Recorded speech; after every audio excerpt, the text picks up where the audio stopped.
নির্বাচনী জনসভায় যোগ দিতে বগুড়ার পথে আছেন বিএনপি চেয়ারম্যান তারেক রহমান। গাড়িবহরের সাথে আছেন মইনুল ইসলাম, সরাসরি যাচ্ছে তার কাছে। মইনুল, তারেক রহমানের বগুড়া যাত্রার বিষয়ে আপনার কাছে সবশেষ কি খবর আছে, কিংবা তারেক রহমান এখন কোথায় আছেন?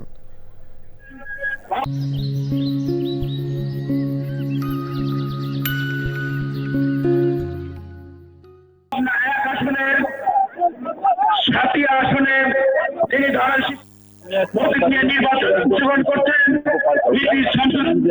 ইসলাম আপনাদের মাঝে উপস্থিত হয়েছেন। আপনার 3 আসনের ধানের শীষের প্রার্থী হাসান জামিল আপনাদের মাঝে উপস্থিত হয়েছেন। আপনাদের মাঝে উপস্থিত হয়েছেন যার আসনে ধানের শীষের প্রার্থী 90 সরকার বিরোধী আন্দোলনের মহানায়ক জনাব হাবিবুর রহমান হাবিব ইতিমধ্যে আপনাদের মাঝে উপস্থিত হয়েছেন। আপনাদের মাঝে উপস্থিত হয়েছেন পাবনা জেলা বিএনপির সদস্য সচিব অ্যাডভোকেট মাসুদ খন্দকার আপনাদের মাঝে উপস্থিত হয়েছেন।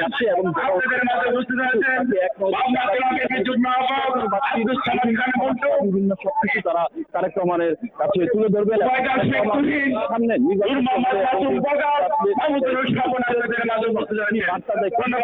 সেই ব্যাপারগুলি এখানকার মানুষ জানার জন্য অধীর আগ্রহে বসে আছে। আমরা দেখতে পাচ্ছি বিভিন্ন জায়গা থেকে কিন্তু মানুষ ব্যানার ফেস্টুন নিয়ে এখানে জড়ো হচ্ছে এবং তাদের এক অনেক বছর